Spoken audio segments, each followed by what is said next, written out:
Indonesia pindahkan lokasi latihan militer bersama ASEAN ke Natuna Selatan. Latihan militer itu sebelumnya dijadwalkan berlangsung pada 18 sampai 25 September 2023 di Laut Cina Selatan atau Laut Natuna Utara. Militer Indonesia mengatakan bahwa pihaknya telah memindahkan lokasi latihan bersama Angkatan Laut se-Asia Tenggara ke Kepulauan Natuna Selatan dari rencana awal di Laut Cina Selatan, kawasan yang diklaim Cina sebagai teritorialnya.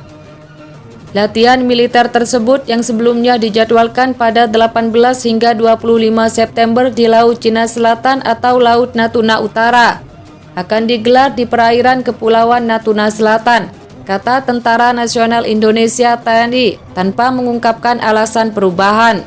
Beberapa wilayah yang akan dijadikan titik lokasi latihan meliputi Batam dan di wilayah perairan Natuna Selatan yang masuk dalam alur laut Kepulauan Indonesia, Alki-1 serta Sabang Mawang Kepulauan Riau. Demikian pernyataan TNI. Natuna Selatan di bagian selatan Pulau Natuna Besar masuk ke dalam wilayah Serasan, Subi, Pidai, Tambelan hingga ke perairan Selat Karimata, Bangka Belitung. Kepala Pusat Penerangan Tentara Nasional Indonesia Laksamana Muda Julius Wijoyono mengatakan bahwa pihaknya mencari lokasi kegiatan yang paling memungkinkan. Pada 2017, Indonesia mengganti penamaan Laut Cina Selatan menjadi Laut Natuna sepanjang 200 mil laut sesuai zona ekonomi eksklusif ZEE. Dalam apa yang dikatakan beberapa analis pakai sinyal ke Beijing, yang mengklaim sebagian besar laut tersebut dalam batas samar yang dikenal sebagai 9 garis putus-putus. Julius menjelaskan, latihan bersama ini bukan merupakan latihan militer bersenjata, melainkan menitik beratkan pada aspek non-tempur, seperti patroli gabungan maritim, evakuasi medis, pencarian dan penyelamatan SAR, serta Humanitarian Assistance and Disaster Relief (HADR), atau pemberian bantuan kemanusiaan dan penanggulangan bencana di wilayah yang disimulasikan terdampak. Daerah latihan diprioritaskan ke yang ada kemungkinan bencana, kata Julius. Sebelumnya, Panglima TNI Laksamana TNI Yudo Margono saat memimpin sidang ASEAN Chief of Defense Force Meeting ke-20 di Bali mengatakan, latihan militer bersama negara-negara anggota ASEAN dilakukan untuk meningkatkan hubungan kerjasama militer sesama anggota.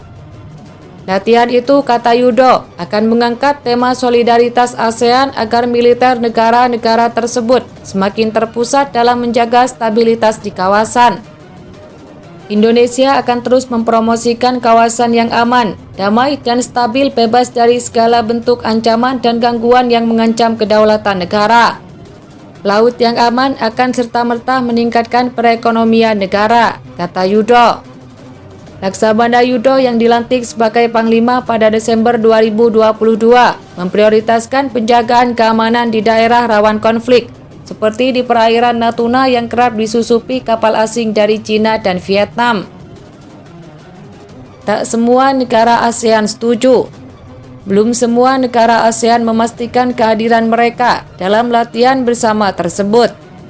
Dalam sebuah pernyataan yang dikutip Asia Times, Jenderal Fong Pisen, Panglima Angkatan Bersenjata Kerajaan Kamboja, mengatakan negaranya belum setuju. Kamboja yang secara luas dicurigai diam-diam memberikan hak eksklusif kepada Cina bagi pangkalan Angkatan Laut remnya, tampaknya mempermasalahkan lokasi latihan yang diusulkan. Kamboja membantah adanya kesepakatan pangkalan rahasia yang akan melanggar konstitusi kerajaan. Sementara itu, Myanmar yang mempertahankan hubungan dekat dengan Cina tidak ambil bagian dalam rapat perencanaan awal untuk ASEAN Solidarity Exercise 01 Natuna (ASEC 01N).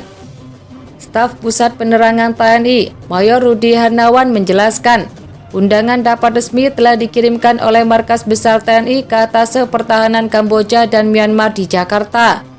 Namun sampai dengan pelaksanaan rapat kedua, negara tersebut tidak merespon. Kalau menolak, pasti mereka akan mengirimkan pernyataan membalas undangan yang dikirimkan. Sampai dengan selesainya rapat kemarin, Senin 19 Juni, Markas Besar TNI belum mendapatkan balasan resmi dari kedua negara, ujarnya.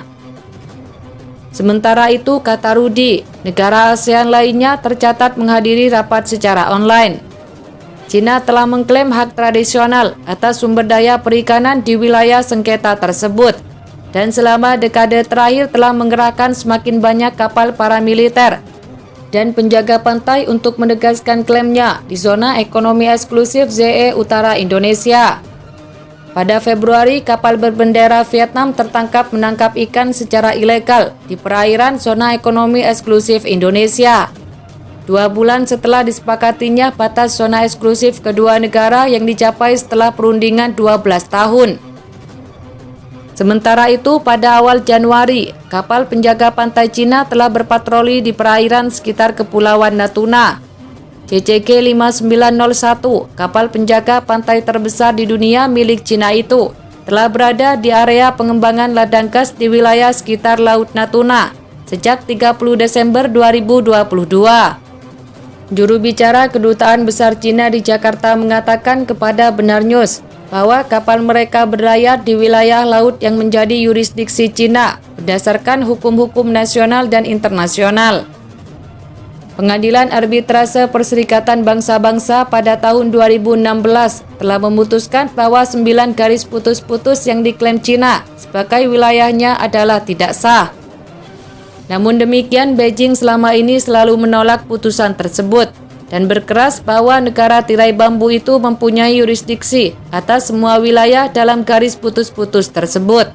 Pejabat Cina pada waktu itu mengatakan bahwa 9 garis imajiner itu tujuannya adalah untuk keamanan dan ketertiban di laut. Pertimbangan geopolitik. Pakar hubungan internasional ASEAN dari Universitas Indonesia Muhammad Arif mengatakan, keputusan memindahkan lokasi latihan bersama bukan bertujuan menantang klaim teritorial negara-negara tertentu, tetapi untuk memperkuat persatuan ASEAN dan kapasitas operasional independennya untuk menjaga ketertiban di laut.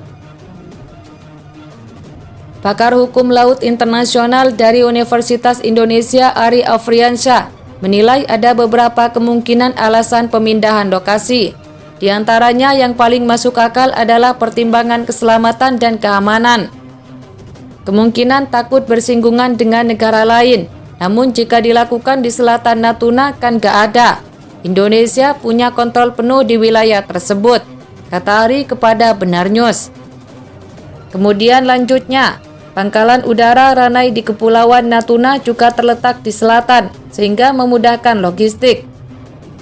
Analisis spekulatif, kata Ari, pemindahan lokasi juga disebabkan adanya pertimbangan geopolitik seperti enggan membuat kegaduhan di kawasan, takut Cina keberatan, atau bahkan karena Cina sudah menyampaikan keberatan. Semua anggota ASEAN diharapkan ikut. Kalau ada beberapa anggota tidak ikut, ya berarti ada yang berbeda posisi. Bisa jadi pemindahan lokasi ini untuk mempertahankan sentralitas ASEAN, ujarnya. Namun jika alasannya adalah ketakutan terhadap Cina, ini sangat disayangkan. Karena latihan gabungan negara ASEAN ini menunjukkan kita kompak di Natuna Utara dan isu Laut Cina Selatan di mana ada Malaysia, Vietnam, dan Filipina juga yang mendukung, ujar dia. Dia menilai esensi latihan ini akan berkurang karena kondisi geografi yang berbeda. Kalau di selatan mainnya antara Kalimantan, Jawa, Sumatera. Sementara Natuna Utara lebih bersinggungan dengan semenanjung Indochina, Filipina, dan Vietnam, katanya. Ya lokasinya bermain aman jadinya. Pengamat militer dan keamanan dari Institute for Security and Strategic Studies, ISESS, Khairul Fahmi mengatakan meski ada hambatan resistensi Kamboja dan Myanmar, pesan utama dari rencana latihan militer ini adalah sentralitas ASEAN. Latihan itu adalah bagian dari upaya untuk secara bersama-sama memainkan peran yang lebih strategis dalam pemeliharaan stabilitas kawasan. Nah, pesan itu tidak akan tersampaikan dengan baik jika ada negara ASEAN yang justru menolak berpartisipasi, kata dia. Artinya, lanjut Khairul, prakarsa Indonesia ini tidak boleh gagal hanya karena agenda-agenda ambisius. Pemindahan area latihan ini adalah jalan keluar kompromistis yang menunjukkan bahwa Indonesia berfokus pada pesan sentralitas ASEAN dan keikutsertaan seluruh negara anggota. Tentu saja harapannya dengan pemindahan itu maka kepercayaan antar negara meningkat, kekhawatiran dan kecurigaan berkurang, potensi kesalahpahaman maupun perselisihan dapat dihindari, dan pesan sentralitas ASEAN benar-benar bisa digaungkan, katanya.